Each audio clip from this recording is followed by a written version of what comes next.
Hi, everybody, and welcome back to yet another cracking edition of the Matt Brown Show. This is the Secrets of Fail series, where we're talking to CEOs and entrepreneurs all about the epic business blunders. And with us on the line today is Ed Steenman, or Steenman as I'd say. But he is the CEO of Steenman Associates. Welcome to the show. Well, welcome, Matt. Thank you for having me so much. It's Ed Steenman. So you had it figured out. I had it going. It's got a Dutch heritage about it, I would say. Sounds like it. Absolutely. Anyway. Absolutely. Yeah. Well, that's awesome. So what are you guys up to there at Steenman Associates? So Steenman Associates, we are a full service boutique integrated advertising agency. Boutique meaning that we're fairly small, full service meaning that we do it all from the creative concept all the way through the media buying and execution. I am in the Seattle market, although work with clients all over the United States. And we do integrated, traditional, and digital. So we're the fancy word is tradigital, but that's we ad guys love to make up buzzwords. So meaning that we go everywhere from traditional radio and TV, obviously, into digital AdWords, Facebook ads. Really, our specialty is the OTT streaming platform and the evolving space there with what we call advertising video on demand. So basically shows, you watch Hulu, you watch Netflix, you're seeing ads. So we're the ones that are behind that. And primarily work with retailers, event marketers, and home services, as well as education and government. So those are kind of our spaces. I've had the business now for 34 years, so certainly had a chance to see some ups and downs, and true to the topic of this show, certainly had my chance to have some failures along the way. Yeah, I'm sure, man. I'm sure. Well, let's get into the meat and the potatoes, Ed. So what is your epic story of fail for our audience around the world today? Well, I don't know that it's an epic story of fail. It's more of a small story of fail. And the reason that I want to position it that way is that failure sometimes can happen in the simplest ways right in front of you. We think of failure having to be this big grand thing, but actually, you can fail a day at a time if you're not careful. So I want to frame it as a series of small failures rather than one grand moment when you can look at yourself and go, I fail. Sometimes you fail and you look back and go, okay, I saw the train on the tracks, I saw this thing coming, I kind of should have seen this, but I either wasn't living in the moment, I wasn't being intentional, I wasn't paying attention. So my story of fail is really a story of process, and kind of how that works. So we're an ad agency, and we get invited to RFPs, and so we had a large bank in our region that was interested in us. They wanted to. I have a strong automotive background, and they wanted to launch a product that was going to go after people that wanted auto loans. And so we did not have banking experience, but we did have the experience in the automotive space. And so we went in and did our dog and pony pitch like agencies do with our creative and our strategy and went in and did our thing. And of course there was an agency in front of us and an agency behind us. It's kind of the cattle call thing. And so we were very excited when the client hired us. It was like, hey, cool. We got this wonderful new piece of business. We've broken into this new space and off we go. Unfortunately, the relationship was very short-lived. And, you go back afterwards and you go, well, what happened? What went wrong? So I don't know if you want to ask me some questions. I can just continue to lay out the story. No, that's all good. So what did go wrong there? Well, so, the thing about our business is it's very relationship based, and we sometimes focus on the deliverables, but we may not be focusing on the people and the process as much as perhaps we should. And in this case, there were mistakes made on both sides of the aisle. So, easy for me to point out maybe the client the client mistakes, right? Always easier to point the finger at someone else. But the client mistakes, the guy that hired us was the VP of marketing, and he really was the one that was, taken with our presentation, taken especially with our creative direction. We'd come up with themes and slogans, and he just was, excitedly for us, he was just wowed by it. Well, then he passed it off to his deputy, who may not have been a person who necessarily voted to have us get the business. She was following marching orders at that point and was much more of a let's get it done kind of individual. She then passed us off to yet a third person who was an administrator, whose real job was to follow up on the deliverables and make sure that we hit our deadlines. And so I think the first fail was, the person that hired us really stepped back and wasn't championing the relationship moving forward. So Ed, when you think about that whole experience, what did it teach you? Like, what lesson do you take forward with you in Steenman Associates today? Yeah, so that was the client side of the business. Our side of the business, I have always had a process of wanting to have my people, whether it's my creative director or my video editor. This was a video heavy campaign. Have my video editor work directly with the clients. I don't necessarily like to be the messenger boy where the client tells me something and then I repeat it back to the editor and be the go-between. In this case, not having the control and the processes and really not laying out clearly in the beginning to all parties. We knew what the project was. We knew what the deliverables were intended to be.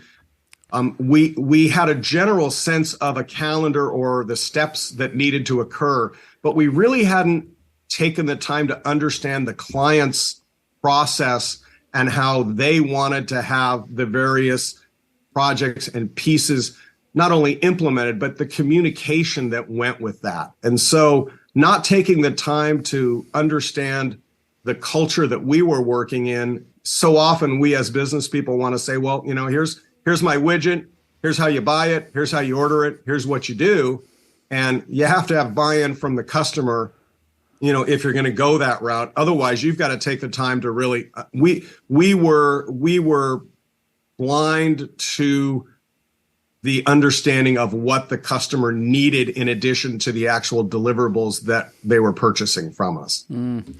Yeah, it's fair. I spent a lot of time in the ad world, and like Ogilvy and TBWA and WPP and all these guys. And like, it's amazing how like the most successful client agency relationships they are with clients where there's a strong cultural fit, you know what I'm saying?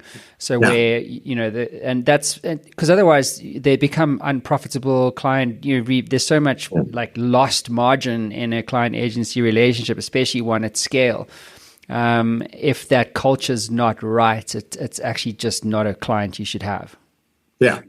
Yeah. And so, as you've pointed out, in the beginning of a relationship, agencies we typically don't make money, in the beginning of the relationship because we're investing far more time understanding the customer, and doing all of those pieces, but to go into a relationship and have it last, 3 months or 6 months or, something under a year, you've invested all that time trying to understand their business. And then, both parties walk away really feeling like, hey, this wasn't a great fit. So I think the lesson is sometimes we have to get out of our own way and really listen and really try to understand not only what the customer's telling you, but kind of what the customer's not telling you, if that makes any sense. Yeah, exactly. Well, that's why most companies are giving their customers what they want, not what they need, and that's why they don't actually ever scale, to some level that they actually aspire to.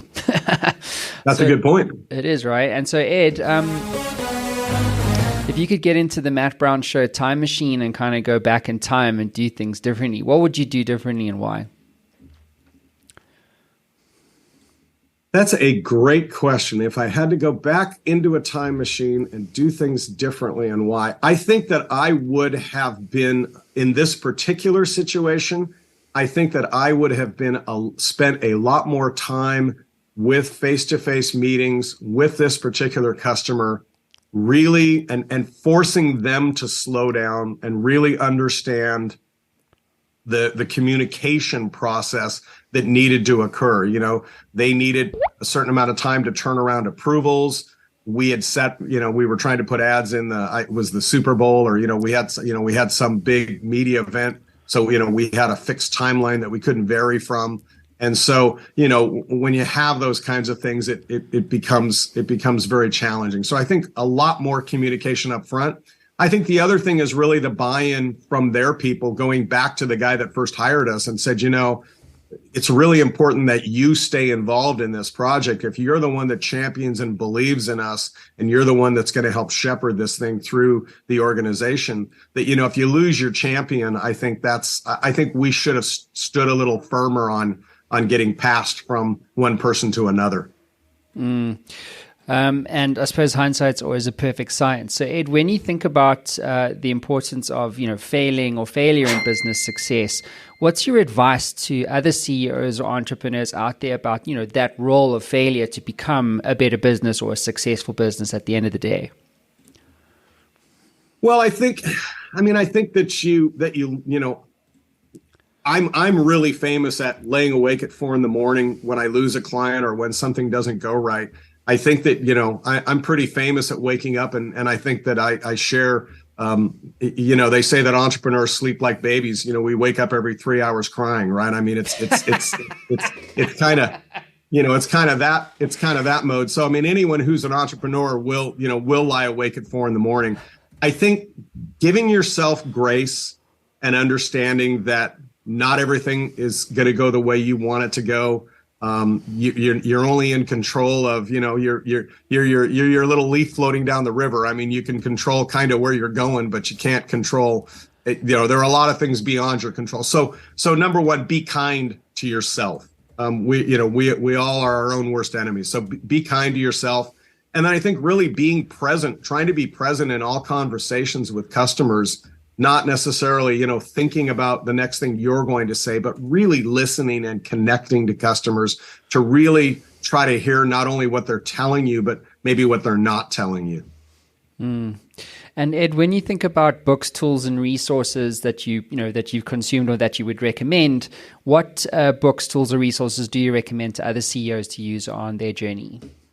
Well, I just completed the Goldman Sachs 10,000 Small Businesses program. I was super honored to be involved, and that is a program that basically works with selected small businesses to give them resources and tools to help them to grow their businesses. And I was in New York a couple of weeks ago with about 300 other scholars, and one of the lecturers that spoke has a book called Bring Yourself, and I think her name is Mori, and it's an Indian last name, so I'll probably mess it up, but it's Tethanpour, I believe, and it's a book on negotiation, and I really enjoyed that book. It's called Bring Yourself, and one of the reasons that I enjoyed it so much is, negotiation is a critical factor, obviously, in everything that, your business, my business, every small business, large businesses, we've all got to sell, and we've all got to negotiate our price. And this book really touched on how we tend to kind of undersell ourselves and how we tend to kind of give ourselves away.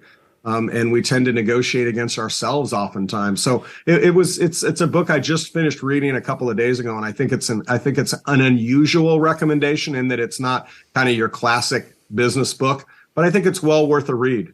I think you're right. I think we are always negotiating with ourselves. You always get what you settle for, don't you? So it's kind of like, well, are you going to charge $50,000 this quarter, or are you going to charge 15? So who are you negotiating with? You know what I mean? Yeah. Like, it's really you, dude. You're the one that's going to decide what your price points are based on what you know your value to be. And then I guess the other thing to say is that you also need to have the courage to walk away. You know what I'm saying? Like, and to stick with, okay, dude, you don't want it, like, kumbaya. You know what I'm saying? There's you and 1,000 other guys just like you. You know, I want to go to what we were saying earlier. I want to work with fewer, better clients, and I want to work with clients that understand what the value is that, you know, you're creating as an entrepreneur, because those are the ones that are going to stick around. You know, absolutely. Yeah. Well, Ed, thanks so much for being on the show, brother. Appreciate you. And to have a 34-year-old business, wow. Like, that's, you got to be really, really proud, man. That's it's a remarkable achievement. Because what's that? Well, that's like 3 recessions, one pandemic. Well, yeah, and you know, and the thing is, it continues to be fun. I mean, that at the end of the day, you know, being an entrepreneur is an addiction. I mean, it's yes, we make ourselves crazy. Yes, we never get to take vacations, but oh my gosh, you know, when we hit that sweet spot, man, we have fun. And so it's, you know, you just don't want to give it up. I know, it's yeah, exactly. I have a problem with authority, so I'm not employable. Well, that's why I'm so excited to learn about your show and sure appreciate you having me on. And yeah, man. And look forward to a continued dialogue. Absolutely, brother. Well, look, you have yourself a great week. Everybody else, thank you for sticking around, and we'll see you all again soon. Ciao.